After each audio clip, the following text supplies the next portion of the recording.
1990s, coast of Puerto Rico, 900 feet below the surface. A US Navy diver descended in total darkness, suspended on an umbilical cord connecting him to a CH-53 Sea Stallion helicopter hovering above the waves. His mission was routine: attach a recovery line to a BQM target drone lying on the ocean floor. These were practice munitions, essentially flying targets used to train anti-aircraft gunners. They'd been shot down during exercises and now needed to be recovered. Standard procedure. Nothing unusual. The diver reached the drone at approximately 900 feet depth. At that depth, water pressure exceeds 400 pounds per square inch. The darkness is absolute. Your dive lights create a narrow tunnel of visibility in an endless void. He hooked the recovery line to the drone, signaled the helicopter crew. Ready for extraction. The winch engaged. The cable went taut. And then something impossible happened. The 20-foot-long drone, weighing over 700 pounds, was violently yanked downward. Not sinking, not falling. Pulled. With tremendous force. The cable strain gauge spiked. The helicopter crew felt the tug through the aircraft. And the diver saw what did it. A dark mass, larger than anything he'd ever encountered underwater, moving with purpose, intelligence, something that should not exist at 900 feet in the waters off Puerto Rico. The drone disappeared into the depths, never recovered, never seen again. And the diver? He surfaced with a story the Navy would prefer you never heard. This is the account of what Navy divers have encountered in the deep, the creatures or objects that exist where humans were never meant to go, and why the Navy has been keeping these encounters classified for decades. Before we go deeper into what the diver saw, you need to understand what 900 feet means. Recreational scuba diving is typically limited to 130 feet. That's considered the safe maximum for sport divers using standard equipment. Beyond that depth, nitrogen narcosis, a dangerous impairment of judgment and coordination, becomes severe. Commercial divers working on offshore oil rigs might reach 300 feet using specialized gas mixtures. That's already extreme diving. The pressure at that depth is crushing. Every breath requires effort. But 900 feet? That's saturation diving territory. At 900 feet, water pressure exceeds 390 pounds per square inch, nearly 27 times surface pressure. Your body becomes compressed. Air in your lungs is squeezed to a fraction of its surface volume. Breathing normal air would kill you instantly through oxygen toxicity and nitrogen narcosis. So saturation divers breathe heliox, a mixture of helium and oxygen. The helium prevents nitrogen narcosis. But it comes with its own problems. It conducts heat away from your body 60 times faster than air. Without a hot water suit constantly pumping heated water around you, hypothermia would kill you in minutes. And there's another effect. Helium changes your voice. Divers at depth sound like cartoon characters, high-pitched, almost unintelligible. Communication becomes difficult. But the real challenge? Decompression. A diver working at 900 feet must undergo days of slow decompression before returning to surface pressure. If you ascend too quickly, dissolved gases in your blood and tissues expand violently, forming bubbles that block blood flow, cause strokes, paralysis, agonizing joint pain, and death. So saturation divers live in pressurized chambers for weeks at a time. They're kept at the same pressure as their working depth. They eat, sleep, and rest in these claustrophobic steel tubes. When it's time to work, they enter a pressurized diving bell that's lowered to the seafloor. They do their job, return to the bell, ascend to the surface chamber, and repeat, for weeks. At the end of the job, they undergo decompression that can take a week or more. Slowly, carefully, breathing specific gas mixtures as their bodies gradually adjust to surface pressure. This is not recreational diving. This is industrial deep-sea work performed by some of the most highly trained technical divers in the world. And at those depths, they see things the rest of us will never encounter. Let me take you back to that day off the coast of Puerto Rico. The pilot of the CH-53 Sea Stallion helicopter, his name has never been publicly disclosed, was based at Naval Station Roosevelt Roads.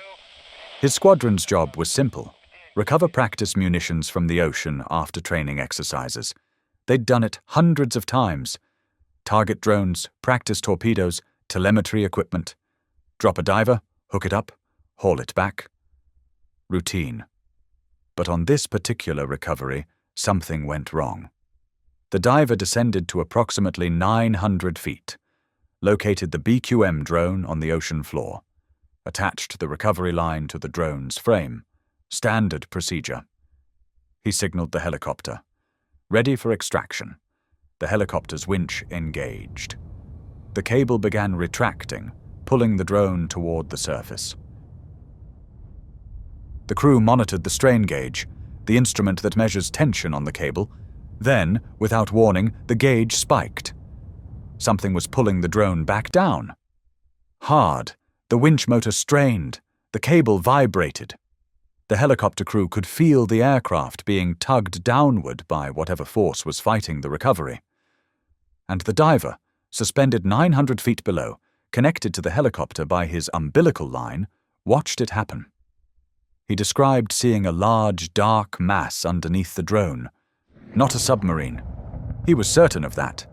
Submarines have distinct profiles. This was different. Kinda circular, he said. A massive shape, moving deliberately.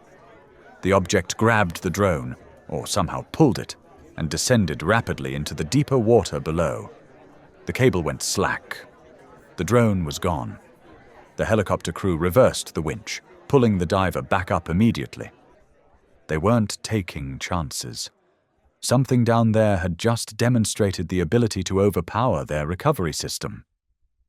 The diver surfaced, shaken, certain of what he'd seen, equally certain that nobody would believe him. The practice torpedo was never recovered.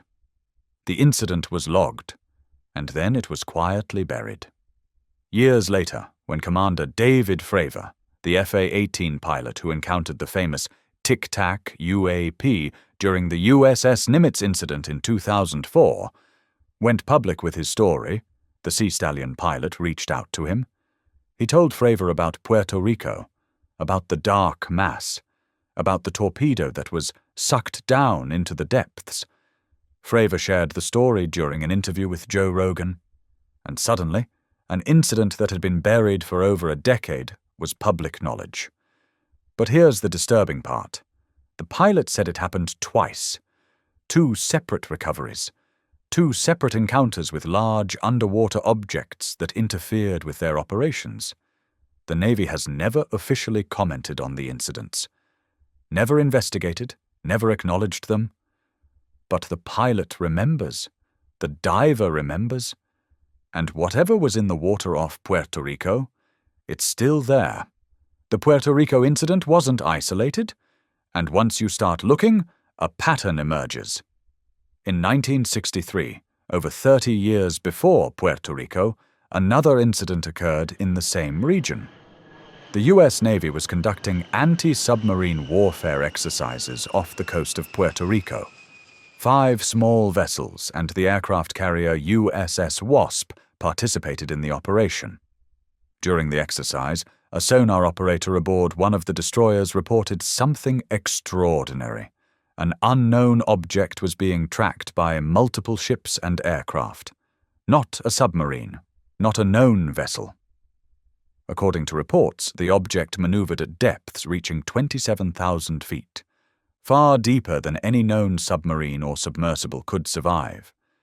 It was tracked for 4 days, moving, diving to impossible depths, demonstrating capabilities that shouldn't exist. Was it real? The sourcing is unclear. The incident was never officially confirmed, but it appeared in reports from marine biologist Ivan T. Sanderson, who documented unusual oceanic phenomena. Fast forward to 2019. Off the coast of San Diego, the USS Omaha detected multiple spherical objects moving through the air before descending into the Pacific Ocean. One object was tracked as it entered the water and disappeared. A submarine was dispatched to search for wreckage. They found nothing. The Pentagon confirmed the footage was authentic, confirmed these objects are real, confirmed they demonstrate transmedium capabilities, the ability to move seamlessly between air and water. Rear Admiral Tim Gallaudet, former acting administrator of NOAA and a career Navy oceanographer, has testified before Congress about these phenomena. He believes they represent technology far beyond anything humanity possesses. We are pretty convinced these craft are operated by higher-order intelligence that is not human, Gallaudet stated publicly. Think about what that means. A retired Navy flag officer, someone with decades of experience in oceanography and naval operations, is stating unequivocally that non-human intelligence is operating in our oceans. But the encounters go back even further. In 1960, during a Canadian NATO mine-sweeping operation, divers were sent to retrieve what appeared to be a crashed transmedium craft that had plunged into the water. When the divers reached the seafloor, they reported seeing multiple craft and occupants, humanoid entities, definitely not human. According to one diver's account documented by UAP investigator Chris Stiles, they ordered us to the surface and ordered us to forget about what we'd seen. Then the alarms sounded upon the command ship and panic broke out. The operation was immediately terminated. The divers were debriefed. The incident was classified. So what are Navy divers encountering in the deep? There are 3 possibilities, and none of them are comforting.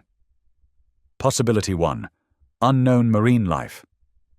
The ocean is 99.5% unexplored by volume. Scientists estimate 2 million species could inhabit our oceans, but fewer than 250,000 have been formally identified. Giant squid, creatures that reach 60 feet in length, were considered myths until the 1870s. We didn't photograph a live one until 2004. We didn't film one until 2012. Colossal squid, even larger, with hooks instead of just suckers on their tentacles, weren't filmed alive until 2025, 100 years after the species was scientifically described. In 1978, the USS Stein, a Navy destroyer, returned to port with its sonar dome covered in deep scratches and embedded hooks. Marine biologists confirmed they came from a giant or colossal squid. But the hooks were larger than any previously documented, suggesting an encounter with something bigger than anything on record. Could the diver off Puerto Rico have encountered a creature we've never documented? Something massive? Something capable of pulling a 700-pound drone into the depths? It's possible, but it doesn't explain the other incidents. The objects tracked at 27,000 feet, the spherical craft entering the water off San Diego, the humanoid occupants in the Canadian incident. Unless we're dealing with multiple phenomena, both unknown sea life and something else. Possibility 2. Advanced foreign technology. Maybe Russia or China has developed underwater vehicles decades ahead of anything the US possesses. Craft that can transition between air and water. That can operate at impossible depths. That can outmaneuver and outperform anything in the American arsenal. But that theory has problems. These sightings go back to the 1960s, long before Russia or China had the technological capability for such development. And if they possessed this technology, why use it for small-scale harassment instead of strategic advantage? It doesn't add up. Possibility 3. Non-human intelligence. This is the possibility nobody wants to say out loud, but it's the one that fits the evidence. Objects that can move through air and water without any visible propulsion, that operate at depths that would crush human-made vessels, that demonstrate intelligent behavior, observing, maneuvering, even interfering with military operations. Rear Admiral Gallaudet has suggested they could be from another galaxy. Or, even more disturbing, they might have lived here for a long time before humans evolved, seeking safety beneath the seafloor from Earth's atmospheric and geologic cataclysms. Think about that hypothesis. What if they're not visitors? What if they've always been here? In the ocean depths we've never explored, in environments too hostile for humans to reach. 95% of Earth's oceans remain unexplored. The deep ocean is more alien to us than the surface of Mars. We have better maps of the moon than we do of our own seafloor. What if something lives down there? Something that sees our ships, our divers, our submarines as intrusions into their territory. Today, the Puerto Rico incident remains unconfirmed by the Navy. The pilot who witnessed it has never been publicly identified. The diver who saw the dark mass has never given an official statement. But Commander David Fravor, a credible, experienced FA-18 pilot, vouches for the story. He spoke with the helicopter pilot. He heard the account firsthand. And he believes it. The guy has no reason to make this up. Fravor said. Meanwhile, Navy divers continue their work. At 900 feet. At 1,000 feet. In the crushing darkness where humans were never meant to go. And sometimes they see things. Things they're told not to report. Things that get classified. Things that disappear into restricted databases where they'll sit for decades. The ocean is not empty. It's not barren. It's teeming with life we've never documented, and possibly intelligence we've never acknowledged. Giant squid were myths until we found their bodies washed ashore. Colossal squid were theoretical until we captured one. Megamouth sharks, 15-foot filter feeders, were completely unknown until one was accidentally caught in 1976. We're still discovering massive creatures in our oceans. In 2025, after centuries of exploration, so when a Navy diver says he saw something at 900 feet that pulled a 700-pound drone into the abyss, when sonar operators track objects maneuvering at 27,000 feet for days, when pilots watch spherical craft enter the ocean and disappear, maybe we should listen, because the ocean keeps its secrets. And some of those secrets are very large, very intelligent, and very real. At 900 feet, in the crushing darkness, a Navy diver saw something that shouldn't exist, something the official reports will never acknowledge, something that's still down there in the places we've never looked. The question isn't whether these encounters are real. The evidence is overwhelming. The witnesses are credible. The question is, what do they want? And why, after all this time, are they making themselves known? The ocean is watching, and it's not empty. If this story opened your eyes to what might be lurking in the deep, if you believe these Navy divers and pilots deserve to have their accounts taken seriously, if you want to see more documented encounters brought to light, hit that like button. Subscribe to this channel, because there are more stories like this, more divers who've seen things at depth, more classified encounters buried in restricted files, more truths that powerful institutions don't want you to know.